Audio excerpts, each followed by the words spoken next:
Hi, இன்னைக்கு நம்ம ஒரு சூப்பரான ஈவினிங் ஸ்நாக்ஸ் ரெசிபி தான் பண்ண போகிறோம்.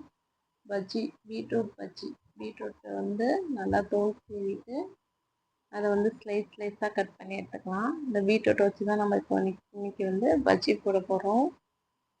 எந்த அளவுக்கு முடியுமோ அந்த அளவுக்கு நல்லா மெலிசாக கட் பண்ணி எடுத்துக்கலாம். பீட்ரூட்டை நமக்கு எது மாதிரி வேணும் அது மாதிரி கட் பண்ணி எடுத்துக்கலாம். ரவுண்ட் ஷேப்லேயும் கட் பண்ணி எடுத்துக்கலாம், இல்லை ஸ்லைஸ் நீளமாகவும் கட் பண்ணி எடுத்துக்கலாம். நம்ம விருப்பம் தான். பாருங்க, நல்லா மெலிசாக இருக்குது.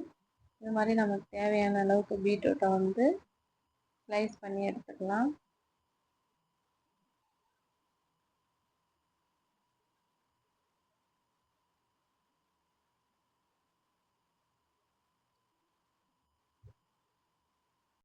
ஒரு பீட்ரூட்டை நான் இது மாதிரி நீளமாக கட் பண்ணி வச்சுருக்கேன். நமக்கு எது மாதிரி ஷேப் வேணுமோ அது மாதிரி கட் பண்ணி எடுத்துக்கலாம். நம்ம விருப்பம்தான் அது. தேவையான அளவு பஜ்ஜி செய்யறதுக்கு பீட்ரூட் கட் பண்ணியாச்சு.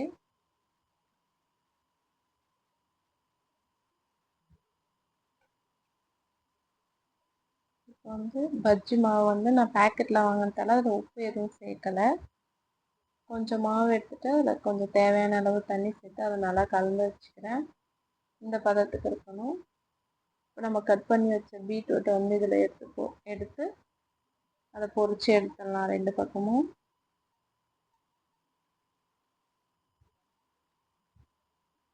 எண்ணெய் நல்லா காஞ்சிச்சு. இப்போ ஒரு ஸ்லைஸ் பீட்ரூட் எடுத்து எண்ணெயில் போட்டு நல்லா வேக வச்சு எடுத்துக்கலாம் ரெண்டு பக்கமும்.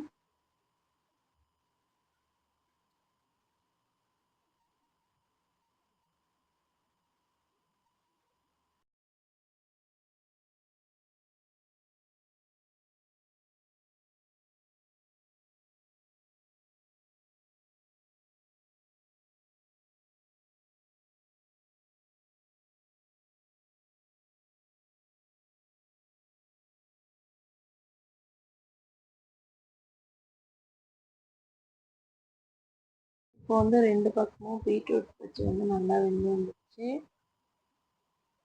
இப்போ நம்ம இந்த பஜ்ஜியை எண்ணெயிலேருந்து எடுத்துடலாம். பீட்ரூட் சாப்பிட மாட்டேன்னு சொல்கிறவங்களுக்கு இது மாதிரி பஜ்ஜி செஞ்சு கொடுத்து பாருங்கள், நல்லா விரும்பி சாப்பிடுவாங்க. ஹெல்த்தியான ரெசிபியும் கூட.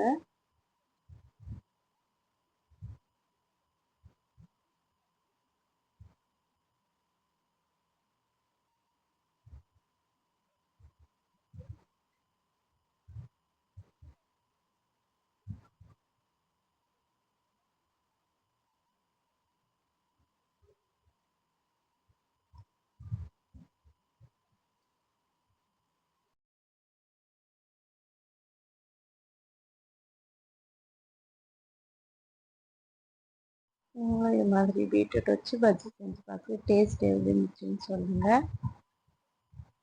நெக்ஸ்ட் வீடியோவில் பார்க்கலாம். பாய்.